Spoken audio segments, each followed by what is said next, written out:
മസ്ജിദ് തകർത്ത കേസിൽ ലഖ്നൌവിലെ പ്രത്യേക വിചാരണ കോടതി, പ്രത്യേക CBI കോടതിയുടെ ഉത്തരവ് വളരെ പ്രധാനപ്പെട്ടതാണ്.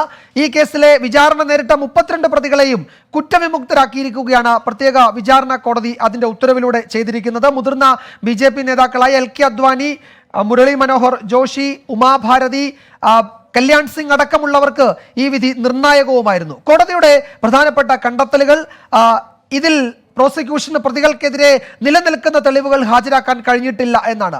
ഗൂഢാലോചനയുടെ ഭാഗമായല്ല പള്ളി തകർത്തത് എന്നതാണ് കോടതി മുന്നോട്ട് വയ്ക്കുന്ന ഒരു നിരീക്ഷണം. മറ്റൊന്ന്, ഇതിലെ പലരും, പ്രതിസ്ഥാനത്തുണ്ടായിരുന്ന പലരും ഈ ആൾക്കൂട്ടത്തെ തടയാൻ ശ്രമിച്ചു എന്നാണ് കോടതി ചൂണ്ടിക്കാട്ടിയത്. ഇത് സാമൂഹ്യ വിരുദ്ധരുടെ ഒരു നീക്കമായിരുന്നു പള്ളി തകർത്തത്. പക്ഷേ ആ നീക്കത്തെ തടയാൻ ഈ പ്രതിഭാഗത്തുണ്ടായിരുന്നവർ ശ്രമിച്ചെങ്കിലും അതിൽ പരാജയപ്പെട്ടു എന്ന് കോടതി ചൂണ്ടിക്കാട്ടുകയും ചെയ്തിട്ടുണ്ട്. പ്രോസിക്യൂഷനെ കോടതി വിമർശിച്ചു.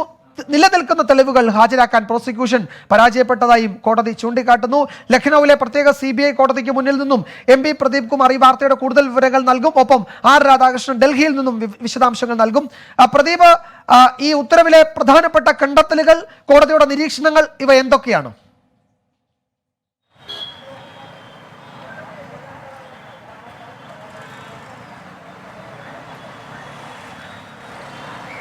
വിജയകുമാർ, ഇന്നിപ്പോൾ ലക്നൌവിലെ പ്രത്യേക CBI കോടതിയാണ് 27 വർഷം അല്ലെങ്കിൽ 27 വർഷവും 9 മാസവും 24 ദിവസവും പഴക്കമുള്ള കേസിൽ വിധി പറഞ്ഞിരിക്കുന്നത്. ഈ കേസിലെ വിചാരണ നേരിട്ട 32 പ്രതികളെയും കോടതി വെറുതെ വിട്ടിരിക്കുന്നു. മുതിർന്ന BJP നേതാക്കളായ LK അഡ്വാനി, മുരളി മനോഹർ ജോഷി, വിനയ് കത്യാർ തുടങ്ങി ഉമാഭാരതി, കല്യാൺ സിംഗ് തുടങ്ങി 32 പ്രതികളെയും വെറുതെ വിട്ടിരിക്കുന്നു. ഇതിന് പ്രധാനമായും കോടതി പറഞ്ഞ കാര്യം, ഇവർക്കെതിരെ തെളിവുകൾ ഒന്നും തന്നെ ഹാജരാക്കാൻ പ്രോസിക്യൂഷന് സാധിച്ചിട്ടില്ല. CBI ഇപ്പോൾ ഉന്നയിച്ചിരിക്കുന്ന ആരോപണങ്ങൾ, ആ ആരോപണങ്ങൾ തെളിയിക്കാൻ CBIക്ക് കഴിഞ്ഞിട്ടില്ല. മാത്രമല്ല, ഇവർ ഗൂഢാലോചന നടത്തിയത് അതിന് തെളിവൊന്നും തന്നെ കോടതിയുടെ മുന്നിൽ എത്തിയിട്ടില്ല.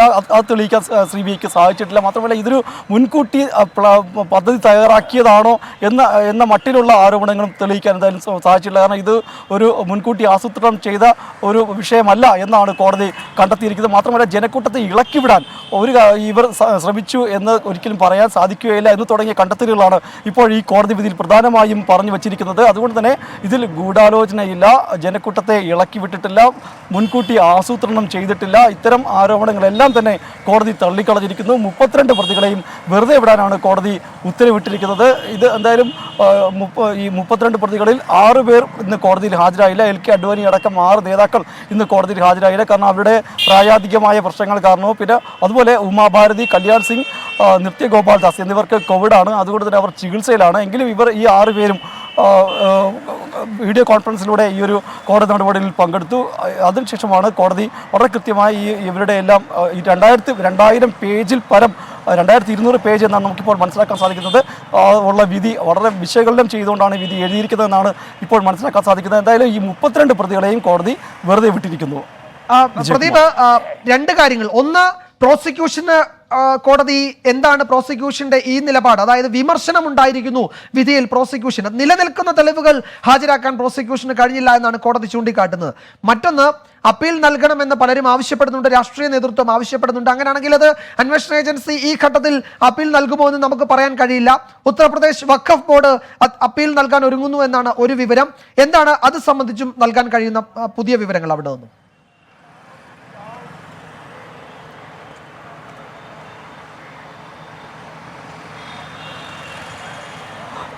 വിജയകുമാർ, ഇനി സ്വാഭാവികമായി ഈ വിധിയുടെ ഒരു പകർപ്പ് പുറത്തു വരേണ്ടതുണ്ട്. അതിനുശേഷമായിരിക്കും ഈ വിധിയുടെ പകർപ്പും കൂടി പരിശോധിച്ച ശേഷമായിരിക്കും CBIയുടെ ഭാഗത്ത് നിന്ന് അടുത്ത നടപടി എന്താണ് വേണ്ടത് എന്നെ സംബന്ധിച്ച ഒരു തീരുമാനം ഉണ്ടാവുക. എന്തായാലും ഇത്രയും സുപ്രധാനമായ ഒരു കേസ് ആയതുകൊണ്ട് തന്നെ ഇത് അപ്പീൽ പോകുമെന്ന് യാതൊരു സംശയമില്ല. ഹൈക്കോടതിയിൽ CBI അപ്പീൽ പോകുമെന്നതിനാണ് നമുക്ക് മനസ്സിലാക്കാൻ സാധിക്കുന്നത്. അങ്ങനെയെങ്കിൽ ഇനിയും വർഷങ്ങൾ നീളുന്ന ഒരു നിയമവ്യവഹാരമായി ഈ കേസ് മാറുമെന്നതിലും തർക്കമില്ല. വിജയകുമാർ,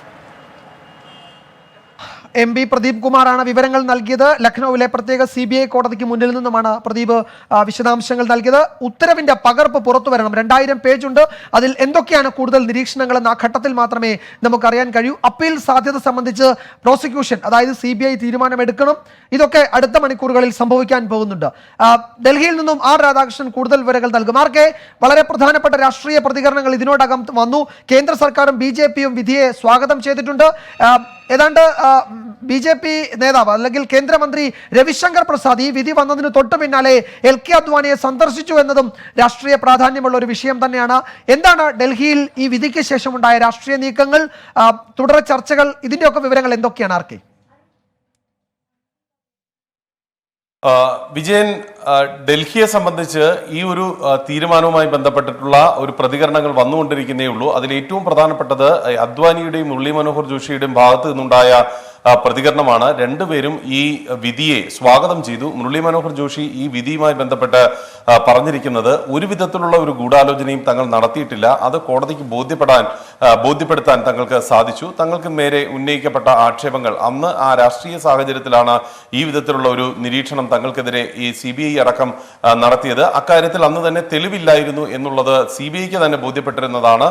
പിന്നീടും തങ്ങളെ രാഷ്ട്രീയമായിട്ട് വേട്ടയാടുന്നതിന്റെ ഭാഗമായിട്ടാണ് ഇങ്ങനെ കേസ് നീട്ടിക്കൊണ്ട് പോയത്. ഇതിന്റെ അടിസ്ഥാനത്തിലാണ് ഇപ്പോൾ വിചാരണ പൂർത്തിയായിരിക്കുന്നത്. സത്യം വെളിവായതിൽ തങ്ങൾക്ക് സന്തോഷമുണ്ട് എന്നാണ് അദ്ദേഹം വ്യക്തമാക്കിയത്. BJP കേന്ദ്ര നേതൃത്വത്തെ സംബന്ധിച്ചും ഈ വിധിയെ സ്വാഗതം ചെയ്യുന്നു എന്ന പ്രതികരണമാണ് ഇപ്പോൾ നമുക്ക് ലഭിക്കുന്നത്. കോൺഗ്രസിന്റെ ഭാഗത്ത് നിന്ന് ഔദ്യോഗികമായിട്ടുള്ള ഒരു പ്രതികരണം എന്ന് പറയാവുന്ന വിധത്തിൽ വിശദമായ ഒന്ന് ഇതുവരെയും ലഭ്യമായിട്ടില്ല. ഇടത് പാർട്ടികൾ ഈ വിധിയെ സ്വാഗതം ചെയ്തിട്ടില്ല. അവർ ഈ വിധിയുമായി ബന്ധപ്പെട്ട് നിശ്ചിതമായിട്ടുള്ള വിമർശനങ്ങളാണ് ഉന്നയിച്ചിട്ടുള്ളത്. ഇപ്പോഴത്തെ ഒരു സാഹചര്യത്തിൽ പരിശോധിച്ചാൽ അത് രാജ്യത്ത് ഇത്തരം കേസുകൾ വിചാരണ ചെയ്യപ്പെടുന്നത് നീതിയുക്തമാണോ എന്നതിനെ സംബന്ധിച്ച സംശയം ഉണ്ടെന്നാണ് ഇടത് പാർട്ടികളായിട്ടുള്ള CPM-ഉം CPI-യും അടക്കം ചൂണ്ടിക്കാട്ടുന്നത്. മറ്റ് പാർട്ടികളെ സംബന്ധിച്ച് ശിവസേന ഈ വിധിയോട് ഏറ്റവും ശ്രദ്ധേയമായിട്ടുള്ള പ്രസ്താവന വരേണ്ടത് ശിവസേനയുടെ പക്കൽ നിന്നാണ്. ശിവസേന ഇതുവരെയും ഈ വിധിയുമായി ബന്ധപ്പെട്ടിട്ടുള്ള പ്രതികരണങ്ങളും നടത്തിയിട്ടില്ല.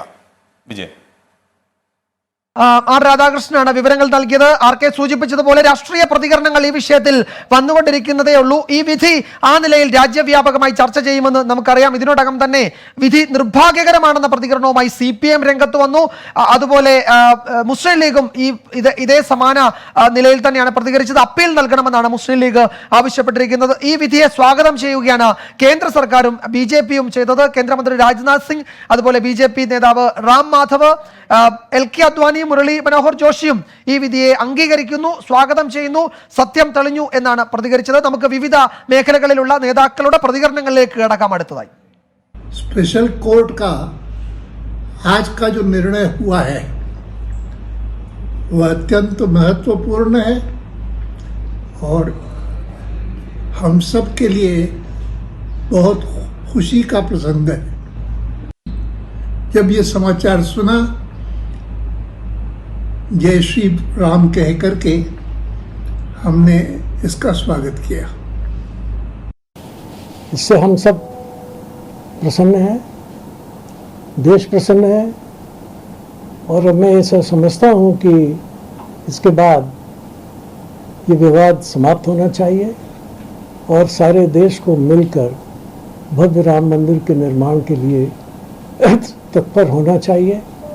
इस अवसर पर मैं तो एक ही बात कहूँगा कि जय जय श्री राम और सबको सन्मति दे भगवान. വളരെ നിർഭാഗ്യകരമായ വിധിയാണ് പുറത്തു വന്നിരിക്കുന്നത്. നിയമവിരുദ്ധമായും അക്രമ മാർഗത്തിലൂടെയും ബാബരി മസ്ജിദ് തകർത്തവർക്ക് ശിക്ഷയില്ലാതെ പോയി. അത് വളരെ നിർഭാഗ്യകരം തന്നെയാണ്. അന്വേഷണ ഏജൻസി ഇക്കാര്യത്തിൽ ഉടനെ തന്നെ അപ്പീൽ പോകേണ്ടതാണ്. എന്തായാലും എല്ലാവരും സമാധാനവും നിലനിർത്തുകയും മതസൗഹാർദ്ദം കാത്തു സൂക്ഷിക്കുകയും ചെയ്യേണ്ടതാണ് എന്ന് ഞാൻ ഉണർത്തുന്നു. രാഷ്ട്രീയ പ്രതികരണങ്ങളാണ് നമ്മൾ കണ്ടത്. CPM ഇക്കാര്യത്തിൽ കടുത്ത പ്രതികരണവുമായി വന്നിട്ടുണ്ട്. സീതാറാം യെച്ചൂരിയുടെ പ്രതികരണമാണ് ഈ നിലയിൽ ശ്രദ്ധേയമായിട്ടുള്ളത്. നീതിന്യായ വ്യവസ്ഥയെ പരിഹസിക്കുന്ന വിധി എന്നാണ് സീതാറാം യെച്ചൂരി പ്രതികരിച്ചത്. മസ്ജിദ് സ്വയം തകർന്ന് വീണതാണോ എന്നും ആ പ്രതികരണത്തിൽ അദ്ദേഹം ചോദിക്കുന്നുണ്ട്. അല്പസമയത്തിനകം അദ്ദേഹത്തിന്റെ പ്രതികരണവും എത്തിക്കാൻ കഴിയും. ഈ നിലയിൽ രാഷ്ട്രീയ ചർച്ചകൾ നിയമവൃത്തങ്ങൾക്കിടയിലുമൊക്കെ ഈ വിധി സംബന്ധിച്ച ചർച്ചകൾ നടക്കുന്നുണ്ട്, പുരോഗമിക്കുന്നുണ്ട്. നമുക്ക് ഇതിന്റെയൊക്കെ വിശദാംശങ്ങളാണ് അടുത്ത മണിക്കൂറുകളിൽ പരിശോധിക്കാൻ ന്യൂസ് ട്രാക്ക് ഒരു ഇടവേളയിലേക്ക് കടക്കുകയാണ്. ഇടവേളയ്ക്ക് ശേഷം SNC ലാവ്ലിൻ കേസിൽ അടുത്ത വ്യാഴാഴ്ച മുതൽ വാദം തുടങ്ങും. അടിയന്തരമായി പരിഗണിക്കണമെന്ന CBIയുടെ ആവശ്യം സുപ്രീം കോടതി അംഗീകരിച്ചു. SNC ലാവ്ലിൻ കേസ് അടിയന്തരമായി പരിഗണിക്കണമെന്ന CBIയുടെ ആവശ്യം സുപ്രീം കോടതി അംഗീകരിച്ചു. വ്യാഴാഴ്ച വിശദമായി വാദം കേൾക്കാൻ സുപ്രീം കോടതി തീരുമാനിക്കുകയും ചെയ്തു. ഇന്നാണ് കോടതി ഈ ഹർജി പരിഗണിച്ചത്. CBIയുടെ അപ്പീൽ പരിഗണിച്ചത്. പ്രതികളെ കുറ്റവിമുക്തരാക്കിയതിനെതിരെ CBI നൽകിയ അപ്പീലാണ് ഇന്ന് പരിഗണനയ്ക്കെടുത്തത്. ഇത് അടുത്ത വ്യാഴാഴ്ച വിശദമായി വാദം കേൾക്കുന്നതിനായി കോടതി മാറ്റിയിട്ടുണ്ട്. വളരെ പ്രധാനപ്പെട്ട ഒരു തീരുമാനമാണ് ഇക്കാര്യത്തിൽ കോടതിയിൽ നിന്നുണ്ടായിരിക്കുന്നത്. തുഷാർ മേത്തയാണ് CBIക്ക് വേണ്ടി ഇന്ന് കോടതിയിൽ ഹാജരാവുകയും ചെയ്തതെന്നാണ് മനസ്സിലാക്കാൻ കഴിയുന്നത്. R രാധാകൃഷ്ണൻ ഡൽഹിയിൽ നിന്നും കൂടുതൽ വിവരങ്ങൾ നൽകും. ആർക്കെ, എന്തൊക്കെയാണ് ഇന്നത്തെ കോടതി നടപടികളുടെ ചുരുക്കം? അടിയന്തരമായി പരിഗണിക്കണമെന്ന CBIയുടെ ആവശ്യം കോടതി അംഗീകരിക്കുകയായിരുന്നു അല്ലേ? അങ്ങനെ തന്നെയാണ് വിജയൻ. കോടതി അടിയന്തരമായി പരിഗണിക്കണമെന്ന CBIയുടെ ആവശ്യം ഇപ്പോൾ അംഗീകരിച്ചിരിക്കുകയാണ്. വ്യാഴാഴ്ച തന്നെ പരിഗണിക്കണം എന്ന നിർദ്ദേശം CBI ആണ് മുന്നോട്ട് വെച്ചത്. ഇത് അംഗീകരിച്ചുകൊണ്ടാണ് വ്യാഴാഴ്ച തന്നെ ഈ കേസ് പരിഗണിക്കാം എന്ന് ജസ്റ്റിസ് ലളിത് CBIയോട് പറഞ്ഞിരിക്കുന്നത്. ഇതിനനുസരിച്ച് വ്യാഴാഴ്ച തന്നെ ഈ കേസുമായി ബന്ധപ്പെട്ടിട്ടുള്ള വിചാരണ നടപടികൾ ആരംഭിക്കും. ഇന്ന് ഈ സാങ്കേതികമായിട്ടുള്ള ചില പ്രശ്നങ്ങൾ കൊണ്ടാണ് ഇന്ന് ഈ കേസ് പരിഗണിക്കാനായി കോടതിക്ക് സാധിക്കാതിരുന്നത്. ഏതാണ്ട് 23ഓളം കേസുകൾ, ഇന്ന് 23 ഈ കേസ് പരിഗണിക്കേണ്ടിയിരുന്നത് 23ാമതായിട്ടായിരുന്നു. പക്ഷേ ഈ കേസിലേക്ക് എത്തുന്നതിന് മുമ്പ് 14 വരെയുള്ള കേസുകൾ വാദം നീണ്ടുപോയത് കൊണ്ട് തന്നെ ഈ കേസിലേക്ക് എത്താനായി സാധിച്ചില്ല. തുടർന്ന് കോടതി നടപടി അവസാനിപ്പിച്ച് പിരിയാൻ പോകുന്ന ഘട്ടത്തിലാണ് CBIക്ക് വേണ്ടി ഹാജരായ additional solicitor general Tushar Mehta ഈ കേസ് വളരെ പ്രധാനപ്പെട്ടതാണെന്നും ഏറ്റവും അടിയന്തരമായിട്ട് ഇത് വിചാരണ ഉറപ്പാക്കണം എന്നും കോടതിയോട് അഭ്യർത്ഥിച്ചത്. ഈ കേസുമായി ബന്ധപ്പെട്ടിട്ടുള്ള മറ്റു ചില കാര്യങ്ങൾ കൂടി അദ്ദേഹം കോടതിയിൽ വിശദീകരിച്ചു. തുടർന്നാണ് കോടതി ഇക്കാര്യത്തിൽ ഒരു തീരുമാനം കൈക്കൊണ്ടത്. വ്യാഴാഴ്ച തന്നെ ഈ കേസുമായി ബന്ധപ്പെട്ട നടപടികൾ ആരംഭിക്കാം, വിചാരണ അടക്കമുള്ള നടപടികൾ ആരംഭിക്കാം എന്നാണ് ജസ്റ്റിസ് UU ലളിത് ഇപ്പോൾ ഉറപ്പ് നൽകിയിരിക്കുന്നത്. യെസ്, R രാധാകൃഷ്ണനാണ് വിവരം നൽകിയത്. വളരെ പ്രധാനപ്പെട്ട തീരുമാനം ലാവ്ലിൻ കേസിൽ സുപ്രീം കോടതിയിൽ നിന്നുണ്ടാകുന്നു. വ്യാഴാഴ്ച കേസ് അടിയന്തരമായി പരിഗണിക്കാൻ സുപ്രീം കോടതി തീരുമാനിച്ചു. ജസ്റ്റിസ് UU ലളിത് അധ്യക്ഷനായ ബെഞ്ച് തന്നെയാണ് ഹർജിയിൽ CBIയുടെ അപ്പീലിൽ വാദം കേൾക്കുക. ഇന്നുണ്ടായ മറ്റൊരു പ്രധാനപ്പെട്ട വാർത്ത സ്വർണ്ണക്കടത്ത് കേസിൽ NIAയുടെ ഒരു നീക്കമാണ്. കേസിൽ മാപ്പുസാക്ഷിയാക്കണമെന്ന് പ്രധാന പ്രതിയായ സന്ദീപ് നായർ NIA കോടതിയിൽ അപേക്ഷ സമർപ്പിച്ചു.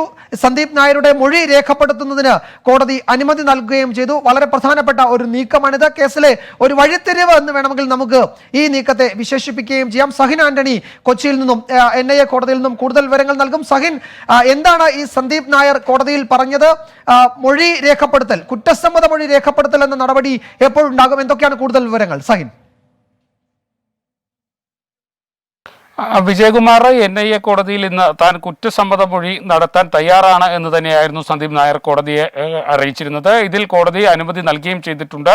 താൻ ഈ മൊഴി നൽകി കഴിഞ്ഞാൽ ഭാവിയിൽ തനിക്കെതിരെയുള്ള ഒരു തെളിവായി ഇത് മാറുമെന്ന പൂർണ്ണ ബോധ്യത്തോടെയാണ് ഇക്കാര്യം കോടതി അറിയിക്കുന്നതെന്നും സന്ദീപ് കോടതിയെ ധരിപ്പിച്ചിരുന്നു. എന്തായാലും സന്ദീപിന്റെ അഭിഭാഷക അഡ്വക്കേറ്റ് വിജയൻ നമ്മോടൊപ്പം ചേരുകയാണ്. എന്താണ് ഈ ഒരു ഘട്ടത്തിൽ സന്ദീപ് ഇത്തരത്തിൽ മാപ്പുസാക്ഷിയാകാൻ അല്ലെങ്കിൽ രഹസ്യമൊഴി നൽകാൻ തീരുമാനിച്ചിരിക്കുന്നത്? രഹസ്യമൊഴി എന്ന് പറയുന്നത് 164 കൊടുക്കണമെന്നാണ് പറഞ്ഞിട്ടുള്ളത്. അത് സ്റ്റേറ്റ്മെൻ്റ് ആണോ അതോ കൺഫെഷനാണോ എന്നെനിക്കറിയില്ല. ഇന്ന് ഏതായാലും കോടതിയിൽ ഓൺലൈനിലൂടെ സന്ദീപിനെ ഹാജരാക്കിയിരുന്നു. സന്ദീപിനോട് കോടതി നേരിട്ട് ആരായുകയുണ്ടായി. അതിനുശേഷമാണ് പെറ്റീഷൻ അനുവദിച്ചിട്ടുള്ളത്.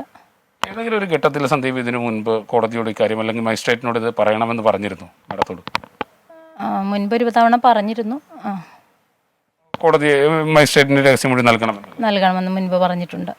എന്താണ് ഈ സ്വർണ്ണക്കള്ളക്കടത്തുമായി ബന്ധപ്പെട്ട കാര്യങ്ങൾ തന്നെയാണോ കൂടുതലും പറയാൻ തീരുമാനിച്ചിരിക്കുന്നത്? അക്കാര്യങ്ങളെക്കുറിച്ച് എനിക്കറിയില്ല. എനിക്ക് ഇതുപോലെ മജിസ്ട്രേറ്റിനെ കണ്ട് കാര്യങ്ങൾ പറയാനുണ്ടെന്ന് എന്നോട് 1-2 തവണ പറഞ്ഞിട്ടുണ്ട്. ഈ കേസിലെ പ്രധാന പ്രതികളിൽ ഒരാളാണ് സന്ദീപ്. ഒപ്പം തന്നെ NIAയുടെ ഒരു നീക്കം ഇപ്പോൾ സന്ദീപിനെ മാപ്പുസാക്ഷിയാക്കാനുള്ള ഒരു നീക്കമായിട്ട് ഇതിനെ കരുതാൻ കഴിയും? അങ്ങനെ കരുതാൻ എനിക്ക് കഴിയില്ല. നമ്മളിപ്പോൾ പ്രതിക്ക് വേണ്ടി ഹാജരാകുന്ന അഭിഭാഷക എന്ന നിലയിൽ അദ്ദേഹം ആവശ്യപ്പെട്ടൊരു കാര്യം നമ്മൾ ചെയ്തു കൊടുക്കുന്നതേ ഉള്ളൂ. കോടതി അതിനുള്ള അനുമതി തന്നിട്ടുണ്ടോ? കോടതിയുടെ ഉത്തരവ് എൻ്റെ കൈവശം ലഭിച്ചിട്ടില്ല ഇതുവരെ. ഇന്ന് കോടതി പെറ്റീഷൻ അലവ് ചെയ്തിട്ടുണ്ട്. അടുത്ത ദിവസങ്ങളിൽ തന്നെ ഉണ്ടാവുമോ ഈ രഹസ്യമൊഴി കൊടുക്കുന്നത്? ഉത്തരവ് കൈപ്പറ്റിയതിനു ശേഷം CJMന് പ്രൊഡക്ഷൻ വാറന്റ് ഇഷ്യൂ ചെയ്യാനാണ് അടുത്ത നടപടി. പ്രൊഡക്ഷൻ വാറന്റും കൊടുത്തിട്ടുണ്ടോ? ഇപ്പോൾ ഫയൽ ചെയ്തിട്ടില്ല. NI കോടതിയുടെ ഉത്തരവ് എൻ്റെ കൈവശം ഇതുവരെ ലഭിച്ചിട്ടില്ല. അത് ലഭിച്ചതിന് ശേഷമായിരിക്കും തുടർ നടപടികൾ ഉണ്ടാവുക. എന്തായാലും വിജയകുമാർ മനസ്സിലാക്കേണ്ടത് സന്ദീപ് മുൻപും അഭിഭാഷകയോട് പറഞ്ഞിരുന്നു തനിക്ക് ഇത്തരത്തിൽ ഒരു രഹസ്യമൊഴി നൽകണം എന്നുള്ളത്. അത് തന്നെയാണ് മനസ്സിലാക്കാൻ കഴിയുന്നത് വിജയകുമാർ. സ്വർണ്ണക്കടത്ത് കേസിൽ വളരെ പ്രധാനപ്പെട്ട ഒരു നീക്കമാണ് ഈ പ്രധാന പ്രതിയായ സന്ദീപ് നായരിൽ നിന്നുണ്ടായിരിക്കുന്നത്. അതായത് കുറ്റസമ്മത മൊഴി, ഇതിൽ മാപ്പുസാക്ഷിയാകാനുള്ള സാധ്യത തേടുകയാണ് ആ പ്രതി. അത് തീരുമാനിക്കേണ്ടത് അന്തിമമായി വിചാരണ ഘട്ടത്തിൽ കോടതിയാണ്. പക്ഷേ അതിന് മുന്നോടിയായി ചില കാര്യങ്ങൾ തുറന്നു പറയാനുണ്ട് എന്ന് കോടതിയെ അറിയിച്ചു. അതിന് കോടതി അനുമതി നൽകി. NIA ഇനി നിയമപരമായ നടപടിക്രമങ്ങൾ പൂർത്തിയാക്കി ഈ രഹസ്യമൊഴി രേഖപ്പെടുത്തുന്ന ഘട്ടത്തിലേക്ക് കടക്കുകയാണ്. വളരെ പ്രധാനപ്പെട്ട നീക്കം, സുപ്രധാന നീക്കം NIAയുടെ ഭാഗത്തുനിന്നുണ്ടായത്. ന്യൂസ് ട്രാക്കിൽ ഒരു ഇടവേള കൂടിയുണ്ട്. ഇടവേളയ്ക്ക് ശേഷം ലൈഫ് മിഷനിലെ CBI അന്വേഷണത്തിനെതിരെ ഹൈക്കോടതിയെ സമീപിക്കാൻ ഇന്നത്തെ മന്ത്രിസഭാ യോഗത്തിൽ തീരുമാനമുണ്ട്.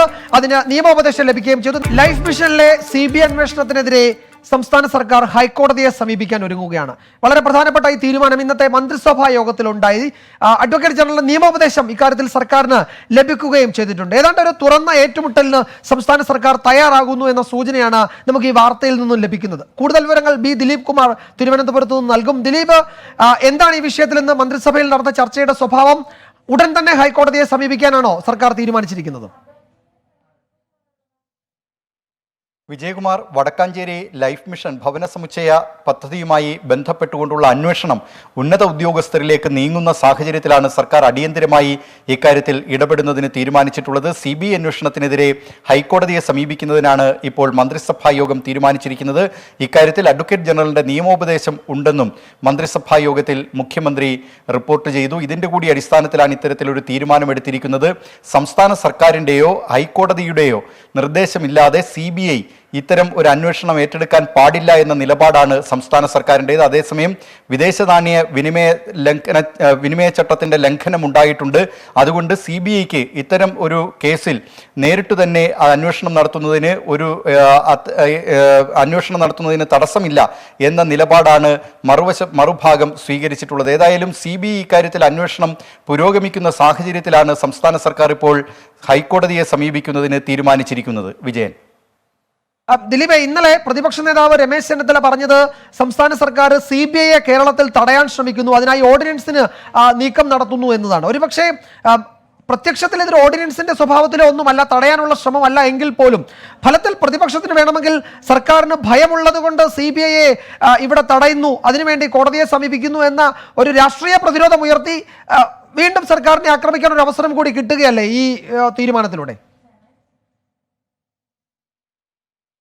വിജയകുമാർ, സംസ്ഥാന സർക്കാരിനെ സംബന്ധിച്ച് CBI അന്വേഷണത്തോട് ശക്തമായ എതിർപ്പാണ് സർക്കാരിനുള്ളത്. അതുകൊണ്ട് തന്നെ ഇക്കാര്യത്തിൽ CBI അന്വേഷണത്തെ പ്രതിരോധിക്കുന്നതിനുള്ള എല്ലാ ശ്രമങ്ങളും സംസ്ഥാന സർക്കാരിന്റെ ഭാഗത്തു നിന്നുണ്ടാകും. പ്രതിപക്ഷ നേതാവ് രമേശ് ചെന്നിത്തല ഇന്നലെ ആരോപിച്ചിരുന്നത് ഇക്കാര്യത്തിൽ നിയമനിർമ്മാണം കൊണ്ടുവന്ന്, ഓർഡിനൻസ് കൊണ്ടുവന്ന് സംസ്ഥാന സർക്കാർ CBI അന്വേഷണത്തിന് തടയിടാനുള്ള ശ്രമമാണ് എന്നാണ്. പക്ഷേ മുഖ്യമന്ത്രി പിന്നീട് വാർത്താ സമ്മേളനത്തിൽ അങ്ങനെ ഒരു നീക്കം സംസ്ഥാന സർക്കാരിന്റെ ഭാഗത്തില്ല എന്ന കാര്യം വ്യക്തമാക്കിയിരുന്നു. പക്ഷേ ഇപ്പോഴും സംസ്ഥാന സർക്കാർ CBI അന്വേഷണത്തിന് ഇപ്പോൾ നിയമപരമായ കാര്യങ്ങളിലേക്ക് സർക്കാർ കടന്നിരിക്കുകയാണ്. അതും ഒരുപക്ഷെ തിരിച്ചടിയാവുകയാണെങ്കിൽ മറ്റു മാർഗങ്ങൾ സംസ്ഥാന സർക്കാർ ആ സമയം ആലോചിക്കേണ്ടി വരുന്ന നിലയിലേക്കാണ് ഇപ്പോൾ കാര്യങ്ങൾ. ഇന്നലെ LDF യോഗത്തിലായാലും ഇന്നിപ്പോൾ മന്ത്രിസഭാ യോഗത്തിലായാലും ആ നിലയിലുള്ള ചർച്ചകളാണ് നടന്നത്. ഏതായാലും CBI അന്വേഷണത്തെ ഇതുമായി ബന്ധപ്പെട്ടുകൊണ്ട് ശക്തമായി എതിർക്കാൻ തന്നെയാണ് സംസ്ഥാന സർക്കാരിന്റെ തീരുമാനം. വിജയകുമാർ. ദിലീപ് കുമാറാണ് വിവരങ്ങൾ നൽകിയത്. ഈ ഹർജി അടിയന്തരമായി തന്നെ ഫയൽ ചെയ്യുന്നു എന്നതാണ് ഹൈക്കോടതിയിൽ നിന്നും നമുക്ക് മനസ്സിലാക്കാൻ കഴിയുന്നത്. ഒരു പക്ഷേ ഇന്ന് തന്നെ ആ ഹർജി ഫയൽ ചെയ്തേക്കും. അഡ്വക്കേറ്റ് ജനറൽ ഓഫീസിൽ ഇത് സംബന്ധിച്ച് ചർച്ചകൾ നടക്കുകയും ചെയ്യുന്നുണ്ട് എന്നാണ് മനസ്സിലാക്കാൻ കഴിയുന്നത്. ഈ വിഷയത്തിലെ CBIക്കെതിരെ സർക്കാർ നടത്തുന്ന നീക്കം പുറത്തു വന്ന അല്ലെങ്കിൽ ആ തീരുമാനമുണ്ടായ ഇന്ന് തന്നെയാണ് CBI സംസ്ഥാന സർക്കാരിനെതിരെ പെരിയ കേസിൽ ഒരു നിലപാട് സ്വീകരിച്ചത്. ആ വാർത്ത ഇങ്ങനെയായിരുന്നു: പെരിയ കേസിൽ CBI കടുത്ത നിലപാടിലേക്ക് പോകുന്നു, കേസ് ഡയറി ഹാജരാക്കിയില്ലെങ്കിൽ പിടിച്ചെടുക്കുമെന്നാണ് CBI സംഘം വ്യക്തമാക്കുന്നത്. CBI ക്രൈംബ്രാഞ്ച് DYSPക്ക് ഇത് സംബന്ധിച്ച നോട്ടീസ് നൽകുകയും ചെയ്തു. ക്രിമിനൽ നടപടി ചട്ടം CRPC 91 പ്രകാരമാണ് ഈ നോട്ടീസ് നൽകുന്നത്. ഇത്തരത്തിൽ CRPC 91 പ്രകാരമുള്ള നോട്ടീസ് സംസ്ഥാനത്തെ ഒരു അന്വേഷണ ഏജൻസിക്ക് ഒരു കേന്ദ്ര ഏജൻസി നൽകുന്നത് അപൂർവങ്ങളിൽ അപൂർവമായി മാത്രം സംഭവിക്കുന്ന ഒരു കാര്യമാണ്.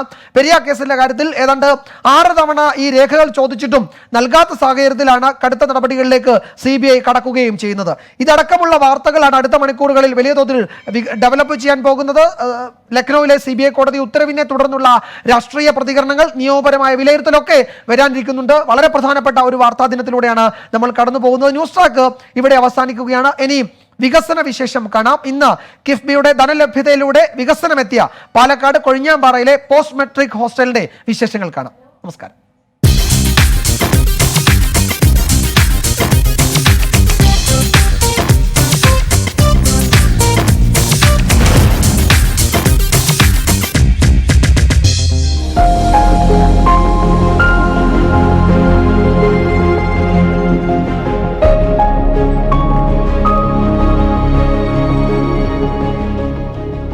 സഹ്യപർവ്വതത്തിനടുത്ത് കേരളത്തെയും തമിഴ്നാടിനെയും ബന്ധിപ്പിച്ചു നിൽക്കുന്ന മണ്ഡലമാണ് ചിറ്റൂർ.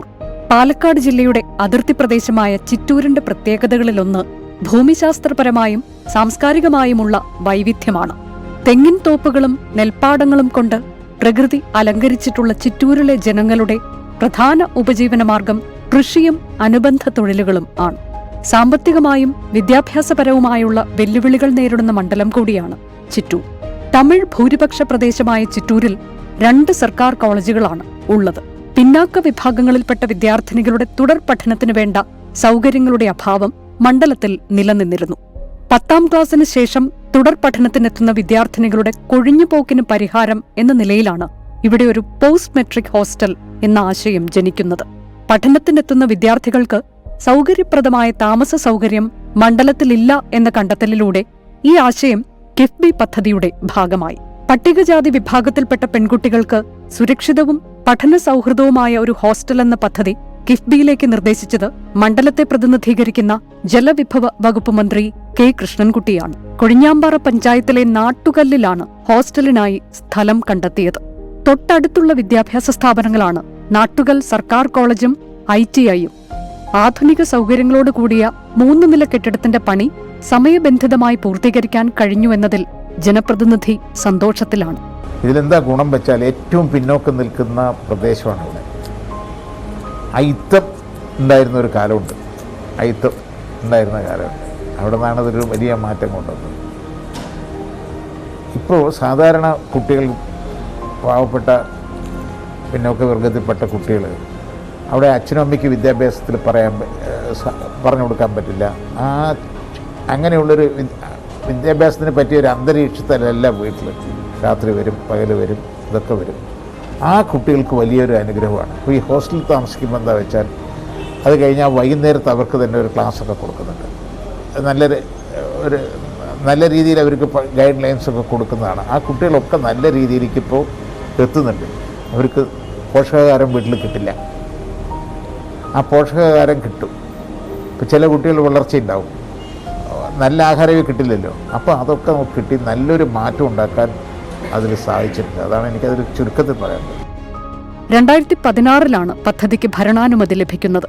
പദ്ധതി ചെലവായ 5 കോടി രൂപയുടെ ധനലഭ്യത ഉറപ്പുവരുത്തിയത് കിഫ്ബിയാണ്. 60 കുട്ടികൾക്ക് താമസിച്ച് പഠിക്കാനുള്ള എല്ലാ സംവിധാനങ്ങളും ഇവിടെ സജ്ജമാക്കുന്ന രീതിയിലാണ് കിഫ്ബി പദ്ധതി വിഭാവനം ചെയ്തത്. ഫർണിച്ചറും കുടിവെള്ളവും ഉടൻ തന്നെ ലഭ്യമാക്കും. സമീപ പ്രദേശങ്ങളിലെ കർഷകരുടെ നീണ്ടകാലത്തെ ആവശ്യമായിരുന്നു ഒരു പോസ്റ്റ് മെട്രിക് ഹോസ്റ്റൽ. 10ാം ക്ലാസ് വരെയുള്ള പെൺകുട്ടികൾക്കായി മീനാക്ഷിപുരത്ത് ഒരു പ്രീ മെട്രിക് ഹോസ്റ്റലുണ്ട്.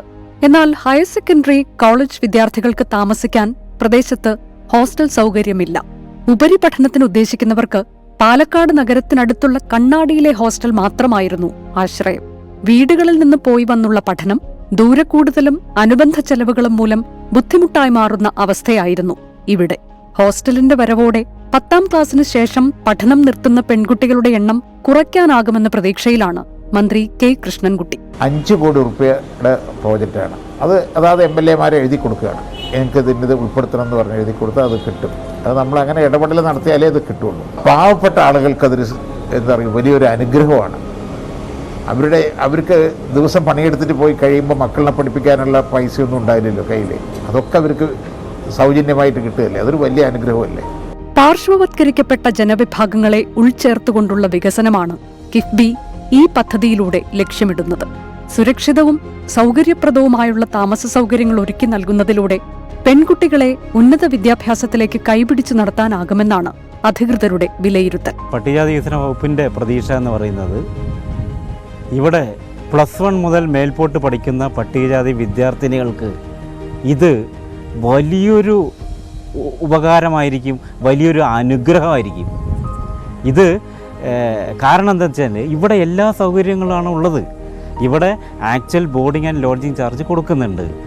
പിന്നെ ഇവർക്ക് പോക്കറ്റ് മണി കൊടുക്കുന്നുണ്ട്. പിന്നെ അതുപോലെ ഓണം, ക്രിസ്മസ് തുടങ്ങിയ വെക്കേഷൻ, വേനലവധി, ഇവിടെയൊക്കെ ഈ സമയത്തൊക്കെ വീട്ടിൽ പോയിട്ട് വരാനുള്ള TA കൊടുക്കുന്നുണ്ട്. അപ്പോൾ ഞാൻ പറഞ്ഞ പോക്കറ്റ് മണി, TA, അതുപോലെ തന്നെ ഇവിടെ നല്ല ലൈബ്രറി സൗകര്യങ്ങൾ, ലൈബ്രറി ഇരുന്ന് വായിക്കാനുള്ളത്, അതുപോലെ തന്നെ ഫുഡ്, നല്ല ഫുഡാണ്, അത് മെനു നല്ല മെനു ആണ്, നല്ല മെനു പ്രകാരമുള്ള ഭക്ഷണം. അപ്പോൾ എന്താണ് പിന്നൊരു പ്രത്യേകത, ഇവിടെ 90% പട്ടികജാതി വിഭാഗത്തിലുള്ള താഴേക്കടയിലുള്ള കുട്ടികൾക്കാണ് മുൻഗണന. ബാക്കി 10% മറ്റു വിഭാഗക്കാർക്കുള്ളത്. പിന്നെ നമുക്കിവിടെ ലിഫ്റ്റ് സൗകര്യങ്ങളൊക്കെ ഉണ്ട്. പിന്നെ ഇവർക്ക് ഇതവിടെ കളിക്കാനുള്ള സൗകര്യങ്ങളൊക്കെ വരും. പിന്നെ നല്ല പൂന്തോട്ടം, പച്ചക്കറിത്തോട്ടം ഒക്കെ ഉണ്ട്. സുഖമാണ്. അവരുടെ ഭാവി സുരക്ഷിതമായിരിക്കും. പട്ടികജാതി വികസന വകുപ്പ് അതിൽ നല്ല പോലെ മുൻകരുതൽ എടുത്തിട്ടുണ്ട്. ആധുനിക സൗകര്യങ്ങൾ ഏറെയാണ് ഇവിടെ. വിശാലമായ മുറികളും ഭക്ഷണശാലയും ലൈബ്രറിയുമൊക്കെ പഠിതാക്കളുടെ സമഗ്ര വികസനം ഉറപ്പാക്കുന്ന തരത്തിലാണ് നിർമ്മിച്ചിരിക്കുന്നത്. വിവിധ നിലകളിലേക്ക് പോകാൻ പടവുകൾക്കൊപ്പം ലിഫ്റ്റ് സംവിധാനവും ഉണ്ട്. ഡിജിറ്റൽ ലോകത്തിന്റെ വികസനത്തിനൊപ്പം നീങ്ങാൻ കമ്പ്യൂട്ടറുകളും ഇവിടെ ഒരുക്കിയിരിക്കുന്നു. ചിറ്റൂർ മണ്ഡലത്തിൽ പ്രധാനമായിട്ടും ഒരു ദൂരദേശത്തുള്ള, ഉദാഹരണത്തിന് അട്ടപ്പാടി അല്ലെങ്കിൽ ഇടുക്കി, മൂന്നാർ, അവിടെ ഭാഗത്തുള്ള താരതമ്യേന വളരെയേറെ സാമ്പത്തിക പ്രയാസം അനുഭവിക്കുന്ന ഒരുപാട് വിദ്യാർത്ഥിനികളുണ്ട്. അപ്പോൾ അവർ പലരും ഈ ഇത്രയും ദൂരം കാരണവും അല്ലെങ്കിൽ അവർക്ക് താമസിക്കാനോ അല്ലെങ്കിൽ പഠിക്കാനുള്ള സൗകര്യം ഇല്ലാത്തത് കൊണ്ടോ ഡ്രോപ്പ് ഔട്ടായി മാറുന്ന ഒരു പ്രതിഭാസമുണ്ട്. അപ്പോൾ അത് ഒഴിവാക്കുക എന്നുള്ള ഒരു സദുദ്ദേശത്തോടു കൂടിയാണ് ഇത്തരത്തിലൊരു പദ്ധതി സർക്കാർ വിഭാവനം ചെയ്തത്, നടപ്പാക്കിയതും ഇപ്പോൾ ഉദ്ഘാടനം ചെയ്യാൻ പോകുന്നത്. അത് ചുരുക്കി ഉറപ്പിച്ച് പറയാം, ഇത് പട്ടികജാതി വികസന മേഖലയിൽ ഒരു വലിയ ഒരു ദീപസ്തംഭമായിട്ട് അത് നിലകൊള്ളും എന്നുള്ളതിനകത്ത് സംശയമില്ല. നമുക്കവിടെ അതിൻ്റെ ചുറ്റുപാടായിട്ട് 2 ഗവൺമെൻറ് ആർട്സ് കോളേജുണ്ട്. കൂടാതെ ഹയർ സെക്കൻഡറി സ്കൂൾ 10-15ഓളം ഹയർ സെക്കൻഡറി സ്കൂൾസ് ഉണ്ട്. തൊട്ടടുത്തായിട്ട് തന്നെ ഒരു ITI ഉണ്ട്. ഇവിടെയെല്ലാം ഒരുപാട് പട്ടികജാതി കുട്ടികൾ പഠിക്കുന്നുണ്ട്. അപ്പോൾ അവർക്കെല്ലാം ഒരു വലിയ അനുഗ്രഹമായിരിക്കും ഈ പോസ്റ്റ് മെട്രിക് ഹോസ്റ്റൽ. അത് പിന്നെ കിഫ്ബിയുടെ ഫണ്ട് പട്ടികജാതി വികസന വകുപ്പിന് കൈമാറിയാണ് ഇതിൻ്റെ നിർമ്മാണം പുരോഗമിക്കുന്നത്. ഇത് 5 കോടി രൂപയാണ് ഇതിന് വകയിരുത്തിയിട്ടുള്ളത്. അതിൻ്റെ പ്രവർത്തനം പുരോഗമിക്കുന്നു. അതിൻ്റെ 95% വർക്കും പൂർത്തിയായിട്ടുള്ളതാണ്. ഇനി കുറച്ച് ഇലക്ട്രിക്കുമായിട്ട് ബന്ധപ്പെട്ട കുറച്ച് ലിഫ്റ്റിൻ്റെ കുറച്ച് പ്രവൃത്തികൾ മാത്രമാണ് ബാക്കിയുള്ളത്. ജില്ലയിലെ മറ്റൊരു മന്ത്രിയായ AK ബാലന്റെ ഇടപെടലും പദ്ധതി സമയബന്ധിതമായി പൂർത്തീകരിക്കാൻ സഹായിച്ചെന്ന് K കൃഷ്ണൻകുട്ടി പറയുന്നു. ചുറ്റുമതിലിന്റെ സുരക്ഷ ഉറപ്പുവരുത്തിക്കൊണ്ട് വിശാലമായ സ്ഥലത്താണ് ഹോസ്റ്റൽ പണി കഴിപ്പിച്ചിരിക്കുന്നത്. ഒക്ടോബർ 14 പോസ്റ്റ് മെട്രിക് ഹോസ്റ്റൽ ഉദ്ഘാടനം ചെയ്യാനാണ് ഉദ്ദേശിക്കുന്നത്. പട്ടികജാതി വികസന വകുപ്പ് മന്ത്രി AK ബാലൻ വീഡിയോ കോൺഫറൻസിംഗിലൂടെ ഹോസ്റ്റൽ ഉദ്ഘാടനം ചെയ്യുമ്പോൾ ദീർഘകാലമായി പ്രദേശത്തിന്റെ വികസനത്തിനാവശ്യമായിരുന്ന പദ്ധതിയാണ് പൂർത്തിയാക്കപ്പെടുന്നത്. ചിറ്റൂർ നിയോജക മണ്ഡലത്തിൽ ഏറ്റവും കൂടുതൽ പിന്നോക്കക്കാരും സാധാരണക്കാരുമായ ആളുകൾ ജീവിക്കുന്ന ഒരു പ്രദേശമാണ്. അട്ടപ്പാടി കഴിഞ്ഞാൽ ഏറ്റവും കൂടുതൽ പട്ടിക വർഗ വിഭാഗക്കാർ, ആദിവാസി വിഭാഗത്തിൽ ഉൾപ്പെട്ട ആളുകൾ അട്ടപ്പാടി മേഖല കഴിഞ്ഞാൽ ഏറ്റവും കൂടുതൽ ആളുകൾ താമസിക്കുന്ന ഒരു പ്രദേശമാണ്. അതുപോലെ തന്നെ ഏതാണ്ട് 35,000-ഓളം പട്ടികജാതിക്കാരും താമസിക്കുന്ന ഒരു പ്രദേശമാണ് ചിറ്റൂർ നിയോജക മണ്ഡലം. ബോർഡർ ഏരിയ എന്നുള്ള നിലയിൽ തമിഴ്നാടിനോട് അതിർത്തി പങ്കിടുന്ന പ്രദേശത്തെ പല പ്രദേശങ്ങളിലും പ്രത്യേകിച്ച് പട്ടികജാതിക്കാരും പട്ടികവർഗക്കാരുമായ വിഭാഗത്തിൽപ്പെട്ട ആളുകൾക്ക് നല്ല രീതിയിലുള്ള താമസ സൗകര്യത്തിന് അല്ലെങ്കിൽ വിദ്യാഭ്യാസ സൗകര്യത്തിന് ഉള്ള പ്രശ്നങ്ങളൊക്കെ നേരിടുന്ന ഒരു സാഹചര്യമുണ്ട്. വീട്ടിൽ തന്നെ അച്ഛനും രക്ഷിതാക്കൾ വിദ്യാഭ്യാസമില്ലാത്ത രക്ഷിതാക്കൾ ആയതുകൊണ്ട് തന്നെ മക്കൾക്ക് കൃത്യമായ വിദ്യാഭ്യാസം കൊടുക്കാൻ സാധിക്കാത്ത സൗകര്യം, പലപ്പോഴും തോട്ടങ്ങളിൽ പണിയെടുക്കുന്ന തൊഴിലാളികൾ എന്നുള്ള നിലയിൽ തോട്ടത്തിൽ താമസിക്കുന്ന ആളുകളായതുകൊണ്ട് അവർക്ക് കുട്ടികൾക്ക് പഠിക്കാനുള്ള ഒരു ഭൗതികമായ സൗകര്യങ്ങൾ ഇല്ലാത്ത വീടിൻ്റെ പ്രശ്നങ്ങൾ ഒക്കെ ഉള്ളതുകൊണ്ടാണ് ഈ മേഖലയിൽ പട്ടികജാതിക്കാർക്കും പട്ടികവർഗക്കാർക്കുമായി ഹോസ്റ്റലുകൾ എന്നുള്ള ഒരു സങ്കല്പം കൊണ്ടുവന്നത്. 60 പേർക്കാണ് താമസ സൗകര്യം ഒരുക്കിയിരിക്കുന്നതെങ്കിലും പൂർണ്ണ സജ്ജമാകുന്നതോടെ 100 പെൺകുട്ടികൾക്ക് ഇവിടെ താമസിച്ച് പഠിക്കാനുള്ള അവസരമുണ്ടാകുമെന്ന് അധികൃതർ പറയുന്നു. പ്രപഞ്ചവുമായി മനുഷ്യനുള്ള ബന്ധം ഊട്ടിയുറപ്പിക്കുന്ന തരത്തിലുള്ള വിദ്യാഭ്യാസത്തിന് ഉതകും വിധമാണ് ഹോസ്റ്റൽ നിർമ്മാണം. ചുവരുകൾ കൂട്ടിച്ചേർത്തുള്ള ഒരു നിർമ്മിതി എന്നതിലുപരി സമാധാനമായി പഠന പ്രവർത്തനങ്ങൾ നടത്താനാകുന്ന ഒരു രണ്ടാം വീടാണ് ഇവിടെ ഒരുങ്ങുന്നത്. പണമുള്ളവർക്ക് മാത്രം പ്രാപ്തമാകുന്ന ഒന്നാകരുത് വിദ്യാഭ്യാസവും അനുബന്ധ സൗകര്യങ്ങളുമെന്ന നിർബന്ധ ബുദ്ധിയും പദ്ധതിക്ക് പിന്നിലുണ്ട്. പദ്ധതി ഈ ചുവരുകൾക്കുള്ളിൽ തീരുന്നില്ല. ഇതോടൊപ്പം വേണ്ടത്ര അനുബന്ധ സൗകര്യങ്ങൾ ഒരുക്കി നൽകാനാകുമെന്നാണ് അധികൃതരുടെ പ്രതീക്ഷ. പഠനത്തോടൊപ്പം കായിക വികസനത്തിനും ഉതകുന്ന ഒരു കളിസ്ഥലവും ഇവിടെ ഒരുക്കാനാകുമെന്ന് പറയുന്നു ഇവർ.